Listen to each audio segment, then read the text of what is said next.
Welcome to the BMX Commentator Podcast with your host, BMX World Cup and World Championship commentator, Rich Eames. You'll hear casual yet in-depth stories from BMX athletes and coaches, industry leaders, and all manner of BMX-connected people as we dive deep behind the scenes into what makes BMX racing the best sport on two wheels. Grab a spicy snack and your favorite beverage and get ready to listen in as the gate drops on yet another killer BMX conversation.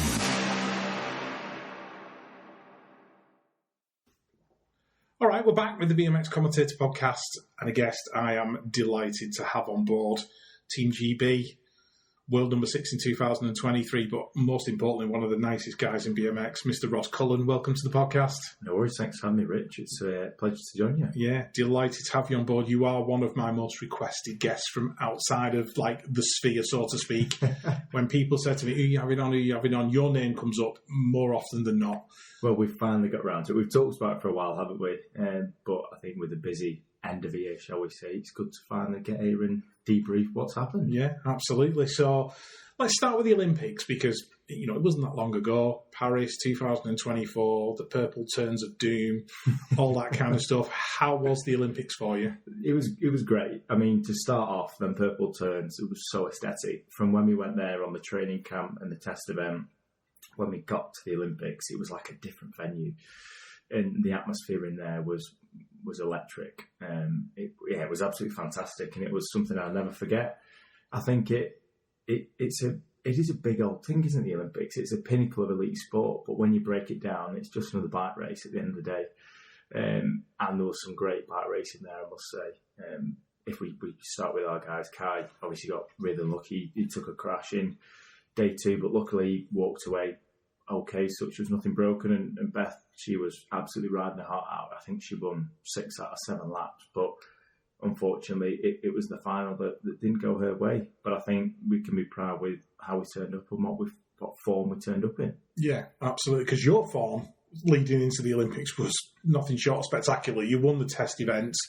You know, there was videos on Instagram and stuff of you absolutely flying on that track during practice. And then it comes to the kind of the business end of it, and you end up being a reserve for the second time. Yeah. That must be something that's quite hard to handle as an athlete, especially because it's happened to you twice. You're in a very, very unusual position. Yeah. So kind of walk me through how that was. Yeah, I'd recommend it once, not twice. I think Tokyo was a great experience, but this time I was definitely hoping to be on the start line and fighting for a medal. But like you said, I was selected as a reserve, and we only qualified one spot as our nation. And when the selection was out, like I said to you on the podcast before, and I was saying that I don't normally like saying that much. It is what it is. I can't control that variable. The selection went that way. That's fine. I was kind of in reserve mode from then, and I got my head down. And I'd say it was actually quite challenging this time because coming up to that, you're trying to train and put yourself in the form of your life. But knowing I'm going to be going as a reserve was actually a little bit tough because some days I'd be kind of like, I'm training so hard, and it's like, but I'm not planning to race again this year. Yeah. But either way, the form I turned up in at the Olympics is something I'm proud of. I think I was in the best form I've been in all year, I honestly believe. So I did all I could. I enjoyed the journey, and like I said, it was great to be there again. But yeah, I really don't want to be going as a reserve again. I think LA's up on the whiteboard at home. It's only 4 years away. That'll come round fast, and that is the next major goal I'm looking towards. All right, should we say third time lucky then? Are we calling it now for LA 28? Yeah. So yeah, that'd be great. So like let's just touch on the race itself because, you know, the French 1, 2, 3, you know, Joris, the fairy tale ending. You know, I don't particularly try and play favourites, but I thought if a Frenchman's going to win this race, it needs to be Joris because, I don't know, he would just, in fact, it has cemented his position as the greatest of all time. As an athlete, when you watch that kind of thing unfold and the French get that result, how much motivation does that give you? Yeah, an incredible amount. I think I'd probably say I felt more motivated leaving Tokyo because of the success Kai and Beth had, and I saw that kind of firsthand and everything that happened when they got home, but watching the racing out there was fantastic. Obviously, I would have rather been racing, but watching the final and what went down was ridiculous. I remember sitting there and thinking, they actually could go 1, 2, 3 here. Yeah. And the crowd was just going absolutely mental.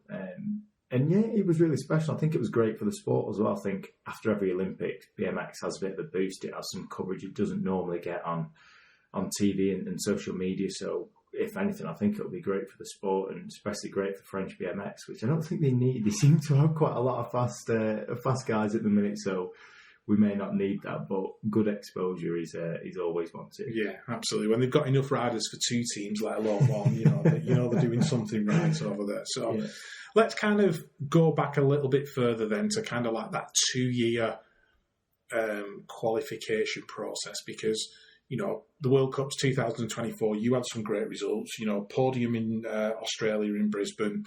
There were some real highs for you. So walk us through that qualification process and how it all played out.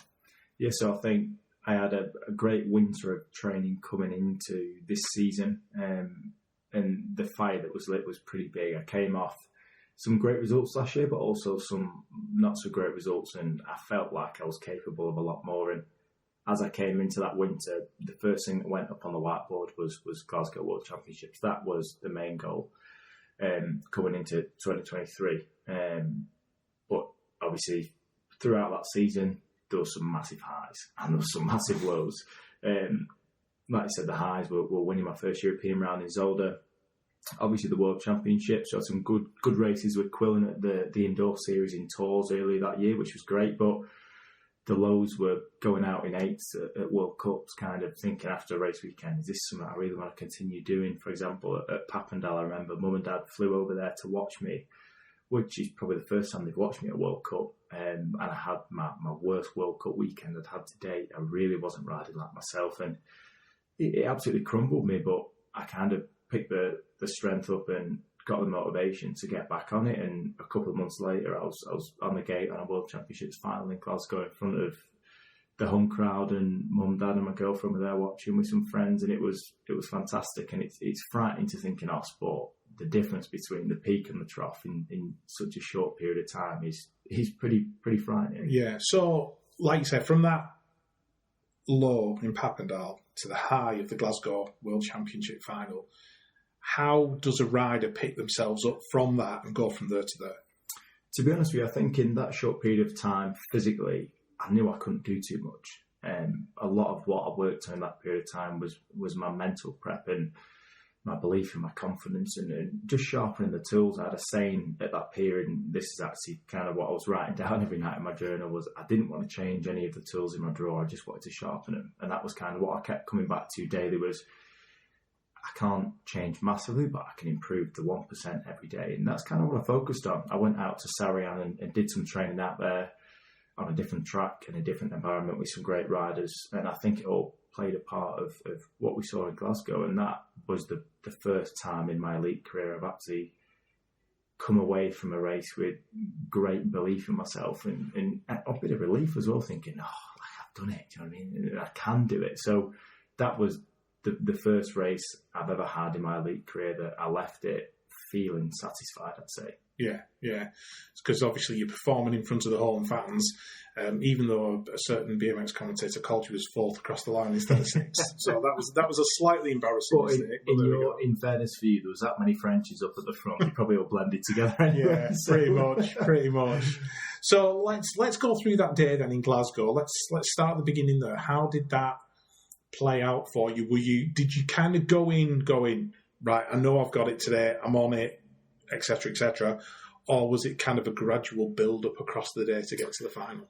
Yeah, so it helped. I mean, as a prep going into a race, it was kind of picture perfect. The last session I had in Manchester before we travelled to Glasgow, I actually PB'd my start, and it was actually a hill record at Manchester, so that was on my last start of that session. So you couldn't really get much better than that. I knew I was in great form and literally the form of my life. The track at Glasgow, we'd been on a few camps there, so I knew the facility like the back of my hand. So there really wasn't any doubts going into it. I think I felt really comfortable, really confident, and just let it show my riding, had a bit of fun. And just took it lap by lap, and the goal in my head was just to make it to the final. And I kind of ticked that off. I got through every lap. I wasn't bothered about winning laps. So as long as I got top 4, I was through. And it wasn't until after the semi, I crossed the finish line, knew I got through to the main, and celebrated like I'd won the World Championships. And that for me was a key moment. And then I almost kind of got back on the bike, got back to the tent, and was like, I've got a final to go. I kind of didn't prepare myself for making it to the final. So I think I had a little bit more to go there in the main, but I'll never ever complain. Finishing 6th in the world was fantastic. Yeah, I don't think anybody will ever complain about making a World Championship main, will they? So, you're part of a very, pardon the pun, but you're part of a very elite club. So, yeah, brilliant, absolutely brilliant. But, from talking earlier on, you also mentioned, you'd had some lows like Papendal, and then moving forward 12 months, we go to the World Champs this year in Rock Hill, and it didn't go the way you wanted to go by your own admission. So tell me a bit about that one. Yeah, so I think this, taking it back to the start of, like I said, the end of last season into the winter, the same again. I finished it in Argentina with some okay results, but really wasn't satisfied with how I raced. So it almost made the winter block a lot easier because you kind of end on a bad foot. You're super motivated to what you want to go do next year. So I worked really hard over winter. Kind of went out to, like you said before, the New Zealand, Australia World Cups and had my best 4 World Cups I think I've ever had. Yeah. And finished it with a podium in Brisbane, which was nice. So at that point, I was like, this is going really well. Kind of, maybe I've cracked it. We went to Zolder, podiumed in Zolder with Kai and Paddy, which was great. Like you said, I'd won the Olympic test event. So at this point, I was kind of like, this is going really well. Almost a little bit waiting for something to happen, but I was feeling really confident and went out to Tulsa for the World Cup and didn't have a great go in there. I think I was 2 quarters, so it's really not that special. And then into the World Championships, the big Olympic word was thrown about a lot. It was kind of in the front of my mind. It was what everyone was talking about. That weekend was make or break for nation points and nation rankings as well. And to be very honest with you, it got the better of me. I'm fine to admit that. I think it was a bad combination of events there that obviously the practice got cancelled, so I think 1 or 2 sessions on the track. I didn't feel that comfortable, and it got the best of me. As I said, I really didn't perform. It was actually my worst performing event as an elite going out in LCQ, which is even worse at World Championships because then there's another day to go, so I had to go to bed fuming and then watch the next day of racing fuming. So yeah, I think it's all part of the journey. Like I said, I wouldn't want to go back and get that result ever again. But what that taught me and what I learned from that, I think is more valuable in the long run in the lead up to the next show than what it was in the moment. Yeah, because you've always been one of those riders who's kind of been keen to, explore every avenue and that kind of stuff. And you've worked with sports psychologists since you were, 11 years old. Yeah. So, you've always been prepared. And then to have that situation where it doesn't go well, to pick yourself up from that, at least you've had the opportunity to kind of, build your defences against those kind of disappointments. I'm sure there's a lesson in there for young riders to learn somewhere. Yeah, 100%. And I'm not saying that I leave every race really satisfied and I go, do you know what? That's fine. I didn't perform badly. Of course I'm angry. Of course I'm frustrated. Everyone is in the moment. But I think what's really important is kind of once you've settled down and the emotion's gone, kind of revisiting that and working out why it went or why it didn't go so well. Because that's what you learn from. And if you're not learning, you'll just do the same things every time. So as we spoke before, a kind of big thing for me is that I don't like calling it failure. I think it's all learning. No matter what happens, you'll learn something. So the notebook was pretty full after that weekend. There was a lot of stuff that I believe that I really didn't do and things that I'll make sure I don't do again, I must say. Okay. Valuable lessons all around. Absolutely. So, from the highs to the lows and the things that you learn from it, very, very important. So we've kind of gone through that qualification phase. You've had the World Championship scenario. You go to the Olympics. What's next? So I think today was the first day back on the bike properly. I had a couple of weeks off, which was well needed. We've had quite a long season this year since I think I went out to New Zealand at the end of January, I think, or early February. So it's been a very long season. I had a really good time, kind of a few weeks off the bike. I couldn't do nothing. I still did a bit of training in the gym and a bit on the road. But I felt a little bit rusty on the BMX today, I must say. But I think now we're going to get our heads together and get a solid plan down for what we want to do over winter. And then it's waiting for the races to come out. I've seen maybe some European dates have come out, but World Cup dates and venues still aren't out. So I think it's a bit of a waiting game to see how long we have to prep. Because if the first World Cup's in February or your first World Cup's in April, May, you'll have two very different winters. Yeah. So I think it's more getting back into it, and then hopefully when the dates come out, we'll be able to pinpoint where we want to perform at and where we don't. Yeah.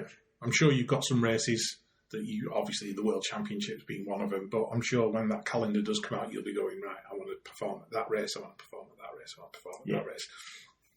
So for those who don't know, because obviously you're in that elite bubble all the time, how does a typical winter block look for you as an elite athlete?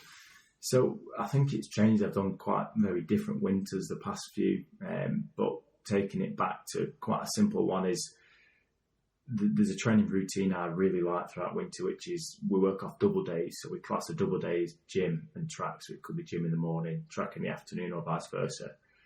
And I really enjoy doing a double day on a Monday, having the Tuesday off, double day on the Wednesday, Thursday, maybe some sprints, double day on the Friday, and track on the Saturday. So it gives you the time to recover. So you kind of, your days off are nice and relaxing. Yeah. But your days on are really intense. And there's a lot more to it than that, as well as the training. Obviously, you want to be fueling right for the sessions. You want to be recovering as well as you can. It's the life of an elite sport person. It's more than just what you do on the field. Sometimes more of it's off the field. If you train as hard as you can, but you're not eating correctly, you're not hydrating, you're not going to have the gains of any of it. Yeah. But luckily, we have a great bubble around us at British Cycling of nutritionalists. We've got S&C coaches. We've got everything we need that we can tap into when we need it. So I think we're very fortunate with that. Yeah, yeah. So those building blocks, like you said, the recovery, the nutrition, all that kind of stuff, are you like fully engaged in every single aspect of it? You're cooking your own food, and you're tracking your sleep with a Whoop or a Garmin or whatever it might be. No stones left unturned. Yeah, I think I've been called a robot over the past couple of years. That's been thrown about. I think I'm quite into it, should I say. I'm not one for doing something half-hearted. And my goal that I set coming into the Olympic year was, as long as I can look back and say I did every single thing I could do, I'd be happy. And I could honestly say I stood on the start line in New Zealand thinking I did everything I could. And routine is key for me. As you said, I enjoy cooking my own meals. I batch prep every week. I go to bed at the same time every night. I'm normally in bed at 9 o'clock, bit of reading and lights off before 10. I think I try and do things as well as I can. Yeah. And people say, you're not going to gain that much from it. It's kind of been a little bit too serious. But as my friend Finn Hall said in the podcast, I think you've got to be unbalanced a little bit. Yeah. I think the thing with balance is great, but you've got to be obsessed with it, and I am obsessed with BMX racing. I want to be the best I can be, so why wouldn't I do everything I can to try and make that happen? It makes no sense to me why people look at it and think otherwise. So I think mentally you get a lot from knowing you're working hard. Yeah. I'm a big believer in hard work. I think it's it's nothing anybody can't do, but a lot of people choose not to. Yeah. I think you're quite right there in what you said about, going back to what Finn said on his episode of the podcast, you do have to be unbalanced for a period of time if you want to achieve something great. So I can totally see where you're coming from with that. So on the flip side of that then, how does Ross Cullen let off some steam when he gets the opportunity? I think Ross Cullen struggles to let off steam because he doesn't normally give himself the opportunity. Funnily enough, when I met with kind of my performance team coming into last year and some stuff I had with my psychologist, I think they're normally telling people, you need to dial it in a bit more. You need to kind of be a bit more focused. And with me, they were like, mate, you need to let off a little bit. They work off an 80-20 basis, and they thought I was operating at 95 to 5. So, at least give us 90 to 10, 90 on, 10 off. But I think there's a few avenues. I really enjoy playing golf. Problem with that is it's very tiring. I think I lose a lot of form, so that got parked for a little bit. Yeah. I started doing a little bit of videography and work with that side. It started off as a hobby and wanting to better my own social media and platforms, and then I filmed a wedding or two, and then from there I had job inquiries. I was doing automotive filming, I was doing corporate filming. It kind of turned into a bit of a job, which I really enjoy. I think it's great, and like you said before, Finn, I've done a lot of stuff with Finn and his Headstrong brand, which is, it's a weird switch off because it's technically another job, but it is a switch off. It's doing something that is not related to sport or training. So I think videography is my biggest switch off at the minute. Yeah. And Finn did say that the fact that you don't do much with your money, you could buy quite a nice bit of kit. Well, I wouldn't say it's what I want. You always want more kit. Yeah. As we said before, I don't think we get massively paid from our sport, as you may know. So what I kind of do is when I do little jobs, that jobs go into a pot, and when I get enough money, I'll buy a new bit of gear. But I haven't done a job really since January, so that pot's non-existent at the minute. Been depleted a little bit. Oh gosh! But like I said, there's nothing else that I'd spend my money on. I don't really get up to much else as such. So I think it's a good skill to learn. I think looking as a future after sport, you never know what's going to happen, when your day's going to come that you have to hang the bike up. So I think having different stuff to BMX is great, and that's the thing I kind of gravitated towards because I'm not very good at much else, I think. Yeah. Well, I don't think video's ever going to go out of style, is it? The fact that, YouTube's as big as it is and people are always looking for content. So you're building like a skill set for the future and a base for the future. So like I said, when the time comes when you do hang that bike up, at least you've got something you can go, right, I can dive into that and drive it forward. And I have no doubt you will drive it forward with the same passion that you drive your bike forward and, your training and everything else. So yeah, a real plus on that one. Just let's go into a bit more of that content stuff that you do with Finn. So he said to me that you were possibly filming some behind-the-scenes stuff for him at some point. Yeah, so like I said, the main reason I started the videography was to switch off to BMX and to better my own social media. You and Scott B just did an episode on sponsorship, and it's true. I think that you need to build your brand as such. You need to have a great platform for sponsors and to attract attention. I don't like it as such, but social media nowadays is really important. I personally hate being on my phone, but it's something that we have to do to stay relevant as such. So that's how it started off. And then, like I said, Finn's my best friend from years ago. We raced together. He actually used to spank me at nationals years ago until he stopped. And that's how we obviously met, and now he's got his own business going, and it's great that not only is it a switch off to BMX, I get to go and work with one of my best friends, which is a great experience. I think I definitely still prefer being on the bike, and it's not something I'd ever want to leave BMX for. Yeah. But it's enjoyable, and I think you get to meet great people through it. And there's some doors that have been opened that I haven't expected to be through doing jobs and meeting somebody who goes, we might be able to help you out with so-and-so. So I think it's really good for networking as well. Yeah.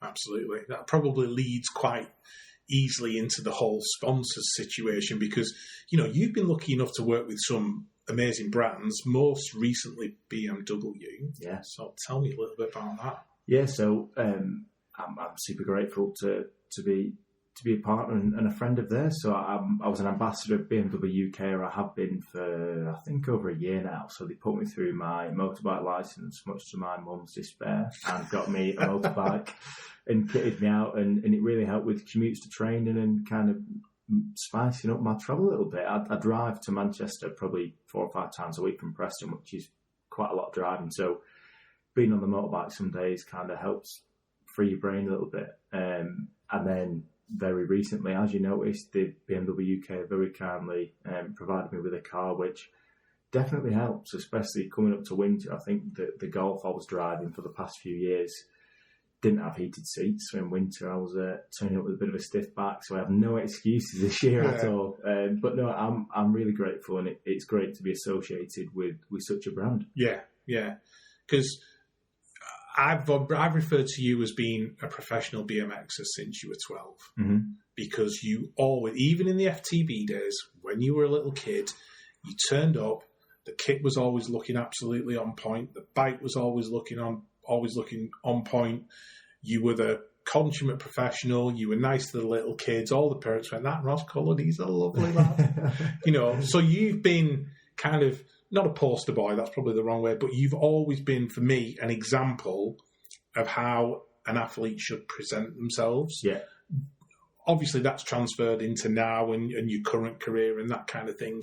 So what do you think younger riders could actually learn from the way you've, presented yourself on social media and all that kind of stuff? Yeah, I think going back to what you said about the learnings, I think BMX racers as a whole learn a lot more things that you don't know, life skills that you learn that you can't learn anywhere else.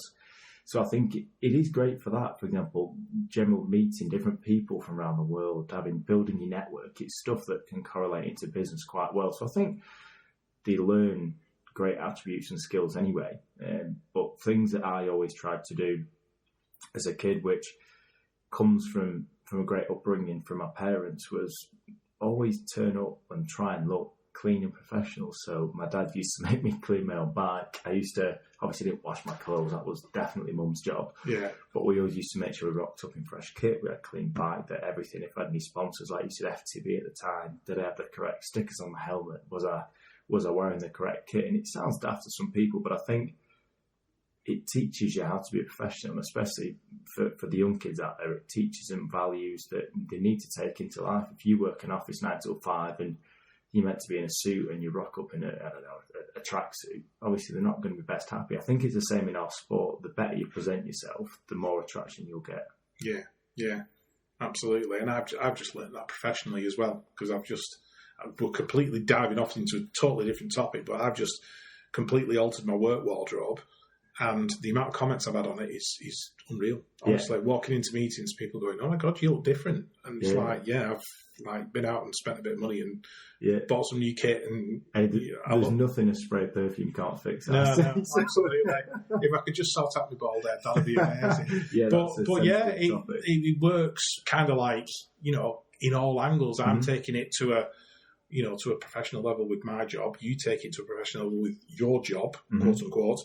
And younger riders can follow suit, so it definitely works. And I think that's something I'm looking to do, or I am definitely doing a lot more on the coaching side throughout this winter. And it's not for benefit of my own. I enjoy giving back to the sport. At the end of the day, when I started BMX as a crazy 6-year-old like the Preston Pirates, me and my dad didn't have a clue about anything or anyone, and the club took me in. They kind of showed me my way. Back then it was Sean Calvin, Ian Brooks and Dylan Clayton. They were the ones that were there in the early days, and I'd love to be a figure for kids at the club nowadays. So I think I'm going to be running some coaching sessions, especially some free sessions over winter, just try and get kids the knowledge and the learning, and hopefully boost the talent in this country that we need. Yeah, because I think any kid who kind of learned under your wing would probably come out with some good stuff very, very quickly. Plus, you're a kid magnet anyway. All the kids love you. You turn up at a track and you're surrounded within about 5 seconds with kids wanting to. That's only because I was one of them kids one day. If you ever get Kyle or Marcus on the podcast, ask them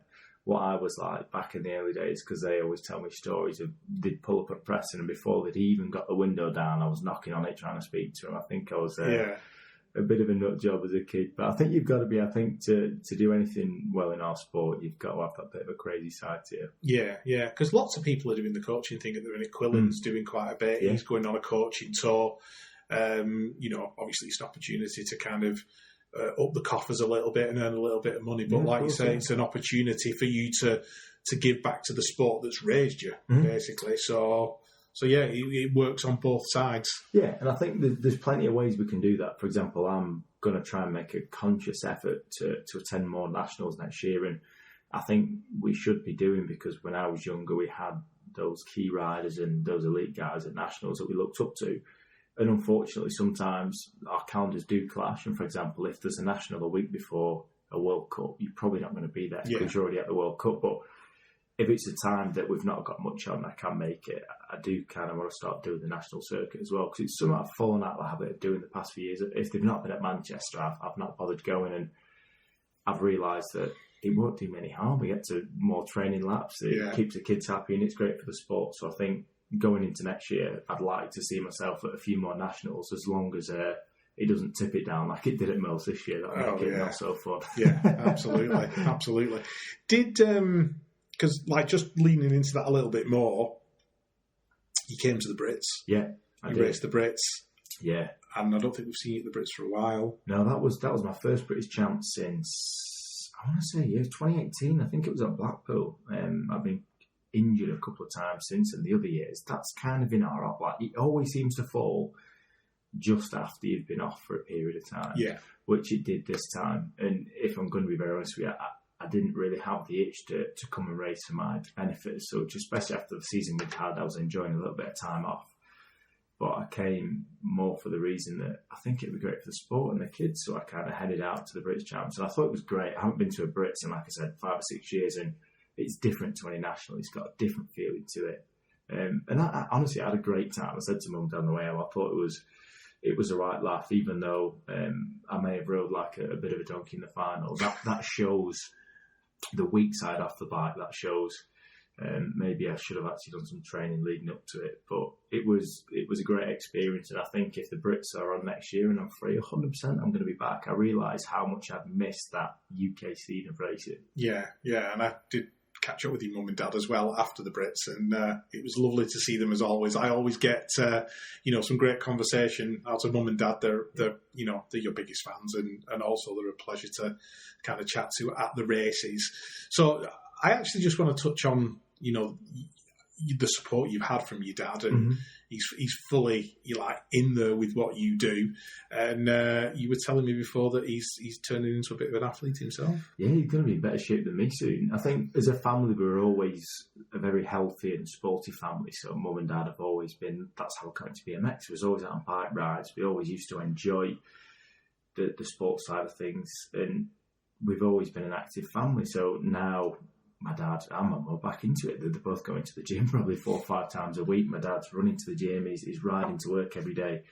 I think he probably burns more calories than I do. And he's coming home and he makes kind of like ginger shots every morning for us to have. He's incredibly on it. I think he's been more professional than most athletes I know is at the minute. Yeah. And it's great. I think that just shows kind of what I was brought up with. I think I can't thank my mum and dad for everything they've done for me over the years, and I think that's where I get my motivation and hardship from. I think it's definitely from them, even though I'm happy my dad stepped away from the riding side, because as you know, we always seem to end up walking off the A&E most times he's on a bike.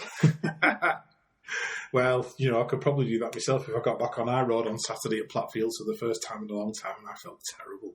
Well, I think, and do you know what, going back to that, not many people know this of how I actually got into the sport. I think there's a few rumours knocking about. It was a Go Ride session, or some people had spotted me, but it was quite an anticlimactic story, I'd say, that actually my dad was riding to work one day, and on the way home, he actually had a really bad cycling accident. He ended up breaking his neck, fracturing his skull, ripped his ear off, really horrible. Oh my word. And in his rehab, he was in a neck brace for, I think, upwards of 6 months, and we used to get the park and ride bus in Preston up to the hospital, because obviously he couldn't drive. Yeah. And one of the days up London Road, he spotted the BMX track, and he was like, oh, we're going to have a look. So anyway, that weekend we went up on my bike, and it's quite funny to think that something that was such a burden in his life kind of is what sparked my career in BMX. So he took me down, and I never looked back. And then over the years, he had a cruiser, and he was always ended up on the deck. We went mountain biking. He was known for breaking ribs, shoulders, arms, everything else. So now he stays on the road, and I think that's all I'll let him do. Whenever he wants to come out mountain biking, with my mum's like, no, you're too old for that now. He's not allowed to do it. Brilliant.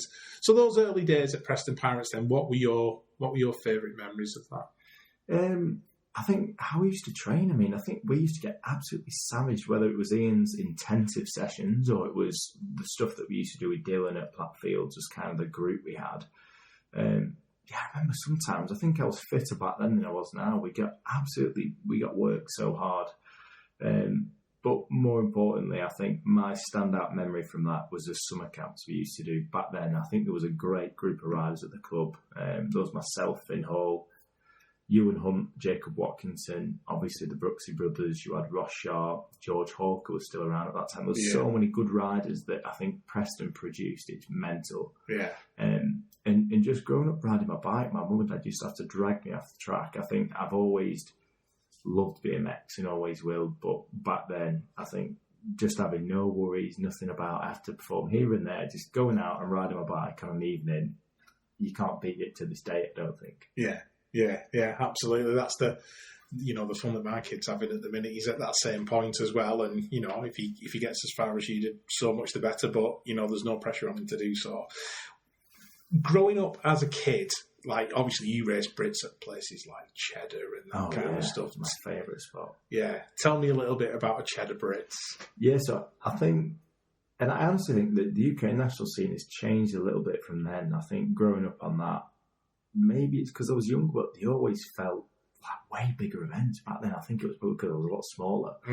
The Brits down in Cheddar, I have some of my best memories there. Everyone used to camp. It was a massive campsite. The track was unreal. I think they were my glory days of BMX at Cheddar. I won a couple of British championships there. But I think if we rode that track now, I think that would be dangerously small. I think that back then was obviously quite a big track. But as the sport's evolved, all the tracks, even that were made 10 years ago, are now getting too small and people make them bigger and bigger.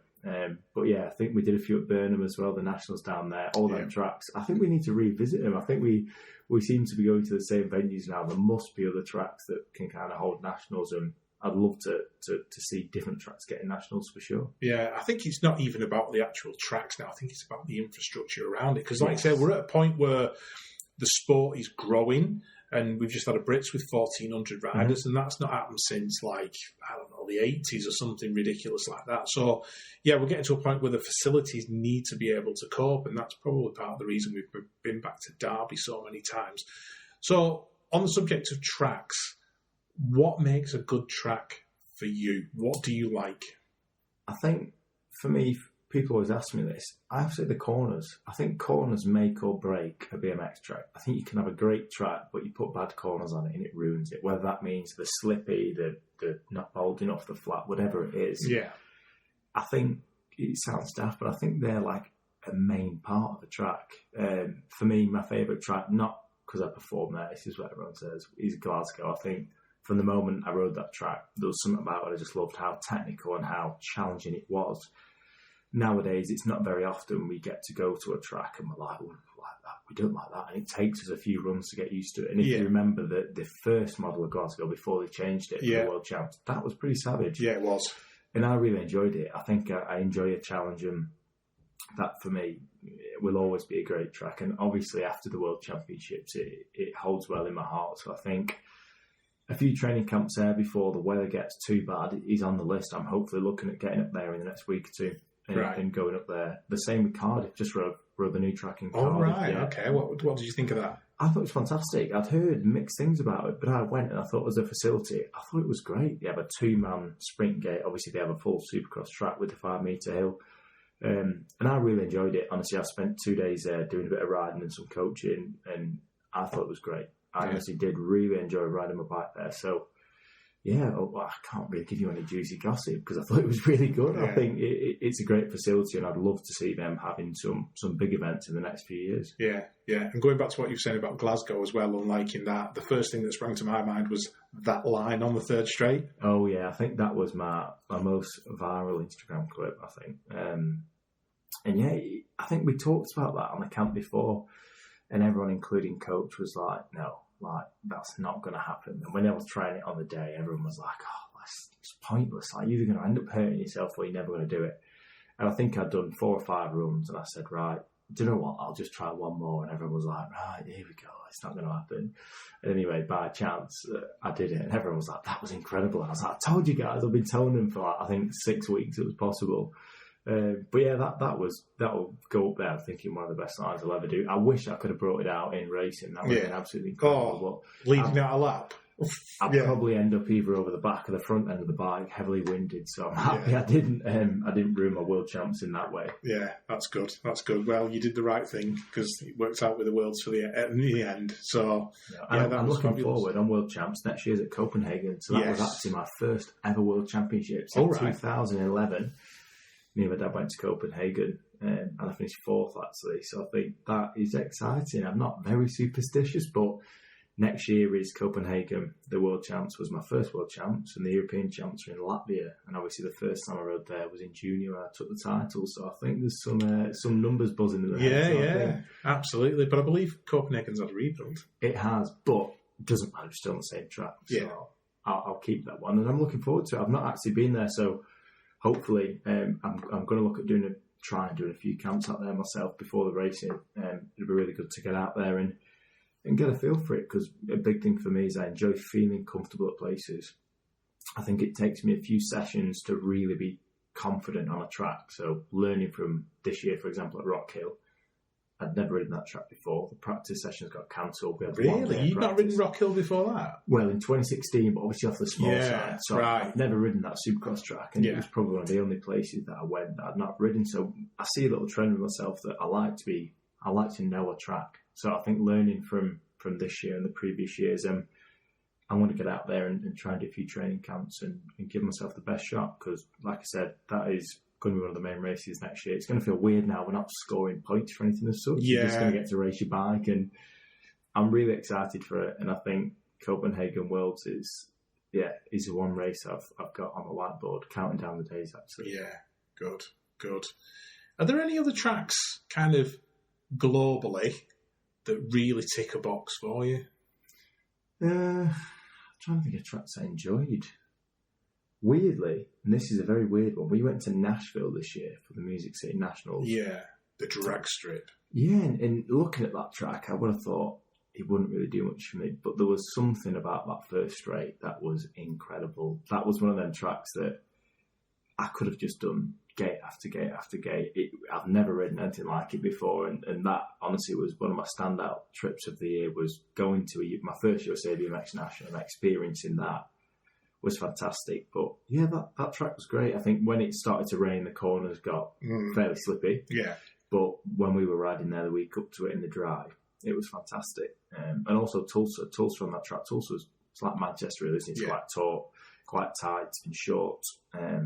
I enjoyed that, but there's not many I don't enjoy. Yeah. I think it sounds obvious, but I think it depends on results. If you have a great weekend at a track, you're going to love that track. Yeah. If you don't have a great weekend, you're going to leave thinking, it might not be my track. But I think Australia and New Zealand was up there. They were two solid World Cup races in my eyes. I don't know what you thought, but I think the racing was pretty exciting. Do you know what? I thought it was exciting too, but the thing that really spoke to me about those two weekends was I was so impressed with the track in Rotorua. Yeah. I thought that track was mega, and it looked good, it rode good, the racing was super exciting. I'm thinking, this is a mega World Cup venue, and I've never seen it before. No, and I was the same. I didn't know what to expect when I went, but I went and stayed with Rico Deamber, who's a New Zealand rider, and I went with him about 2 weeks before the race and actually went out and had some track time there. And I thought it was fantastic. I thought the facility was great, and the track, well, it was definitely a longer track, but I think it provided some great racing. And I think I'd love to be back there for a World Cup at some point, or World Champs. I think it's definitely, they've got the space for it, and the track's fantastic, so I don't see why I wouldn't want it. Yeah, and New Zealand as a country as well must have been a mega visit. It's been on my bucket list for so long. Yeah, I think Preston's not very tropical, but no, it's not. It was a lot nicer. I think it just about topped Preston, so I think it did pretty well. Yeah, and if you're like the rest of the GB guys, the coffee scene there is second to none as well. It is very good, and I think that's something we have to kind of remind ourselves is we're very grateful of our 9 till 5 and our job. We complain some days of how hard the training is and how hard it is, but I always like to, what me and Colin, my psychologist, talk about is like the helicopter effect. If you zoom out from a helicopter's view, we ride what I would describe kids' bikes for a living. Yeah. And that took me to New Zealand and Australia this year, countries I've never seen before. So it's not all too bad. Even after a dreadful weekend, I'm really not going to be happy that I performed, but at the end of the day, it's a dream job, and I'd never ever change it for the world. No. On that week, those weekends as well, how did you find the track at Sleeman? Because it looked more like bigger and a bit more tech than the Rotorua track. How did those two differ? That's just a question that's come to mind. Yeah, I mean, I think Australia, the noticeable thing was the first straight size. I think in New Zealand, the first straight was huge. Yeah. Where I think when I was in Australia, it felt a little bit shorter, but I'd really get on with Australia really well. same again, I think some of the straights are quite technical, the corners were tight, and there was just something about the track that I absolutely loved. And I think that showed in my racing as well. When I felt comfortable and felt happy, I performed, and that's kind of what I did there. I think the last straight there was interesting. It's probably one of the only tracks I've ever done that you can pull out a corner in a race and send 2 triples in a row. It was great. Yeah. But no, I think the laps were a lot easier than New Zealand, I'll say that. I think New Zealand, after a couple of laps there, you was blowing a fair bit. Yeah. Is it at altitude, the track in Rotorua, or is it higher up? To be honest with you, I'm not too sure. I definitely felt it, but that could have just been me coming off a heavy winter and not having the race back in me yet. But it did definitely feel it. And obviously the different climate there, how hot it was in them countries, really is different to what we're used to here in Manchester. I think we could be better at being adaptable to them situations, because riding in the same track in Manchester all winter and then rocking up to New Zealand, which is a completely different track to Manchester, with completely different weather. I don't know if you were in Manchester last winter, but we didn't have 30 degrees. It was kind of a bit more rainy and dull. Yeah. So I think, that's on my list, is try and get out a little bit more and do a little bit different stuff and kind of fund my own trips to go different places, because I think it's what everyone else does, and it seems to work. So Manchester's a fantastic facility for training, and we've got all the crew cycling there. But I think riding on different tracks in different places is definitely something I'm going to be doing this winter. Yeah. So that leads me on to like sponsors and that kind of stuff, because you get your funding from GB and all that's there, and then you deal with TVE. How did that one come about? Yeah, so I've currently running for TVE since 2022 was the first year. Met Frank, and he kind of seemed to like me at the time. I was transitioning off a team I was on, and he picked me up, and I've had 3 great years with TV. I think it's been really enjoyable. Yeah. And more importantly for me, when I rode a Mabel, I was a little bit uncertain of kind of what it was going to be like. I'd been on a Supercross for many years, and I must say, I'm not just saying this because I'm affiliated with them. I honestly think it's the best bike I've ever ridden, and I don't think I would want to ride another bike in the near future. But I think coming back to what you said about sponsorship is we do have to kind of rely on that quite heavily as well. Yeah. We get our funding from UK Sport, which is fantastic, but there's other things that we'll need to cover. For example, if I want to go on a training camp to the south of France, like I did up to the World Champs last year, that isn't going to be covered with the team. That's something obviously I have to pay for myself, and that doesn't bother me at all. It's just we need to find a way to pay it. So my sponsors and my support network pay them, or they are really important to kind of what I do day in, day out, from paying fuel money to drive to Manchester every week, to buying equipment, to sponsoring trips, equipment. I can't thank them enough. I think there's too many to name on here, but you know who you are, and you've played a massive part in this last couple of years. Yeah. Do you feel that BMX athletes are, you look at Premiership footballers on 150, 200 grand a week or whatever it might be, and, road cyclists at the top end are on a few million a year, I'm sure. I've heard some numbers, but I won't shout them out loud. Do you think BMX, I'm thinking about the risk versus reward, because you put a lot on the line going down that 8-metre hill. Yeah. And, I've joked that what you get paid is probably closer to what a Premiership footballer will spend on a night out, that kind of stuff. Do you know what I mean? But how do we increase the value of our sport? I know that's a very broad question. I think it's tough, and when I became a professional athlete as such in 2019, I think a lot of my friends and people from back home were like, "Oh, I'm earning a killing now." It was quite funny when they found out I wasn't really, but it's just a term to say. I think it is definitely different to other sports, and I think if you came into BMX to make money, it's probably one of the worst investments you'll ever make. You're doing it for the wrong reasons, and we obviously don't do it for that reason. We do it because we love the sport. But I wouldn't lie, it would be lovely to be on a footballer's salary. It'd be great, but at the end of the day, we're still not at that level. We don't have the watch hours there. We don't have the type of premierships and events that they have. So it kind of correlates with the size of the sport. I can still go to events and talk about BMX racing, and the first question will be, how many backflips can you do? And he's like, no, like that's a different side. So I think we're still not recognised as much, and that reflects in kind of the sponsorship and the money in the sport. But like I said, if you were coming in and that's all you're thinking about, you're in it for the wrong reasons anyway. As long as I can live comfortably and I can cover the trips that I need to do and I can live the most professional I can, then I'm satisfied. I'm not in it for earning a load of money. I just want to be able to live, train and perform to the best of my ability. Okay, cool. Well, as we kind of get towards the end of this and start to wrap it up, I tend to ask this question to a lot of people. You know, if you've got a young rider out there who's, you know, a couple of years into the sport and looking back on what you've done now, what kind of advice would you give them? That's a tough one. I think I'd say just have more fun, even though I had a lot of success as in my amateur career and through the early years. I probably was quite serious and harsh on myself, and got to remember why we do the sport. It's because we love it. And also be a kid. I mean, I talk now about the balance side of things. We need to be in balance, but I'm not talking to a 15, 16-year-old that isn't going to go to their prom after party because they need to train the next day. At the end of the day, you're only going to be 15 or 16 once. You can save the seriousness for when you get up to elite level. Yeah. And just enjoy yourself. At the end of the day, like I said, if you're having a bad day, a bad race event, this is for parents and for riders.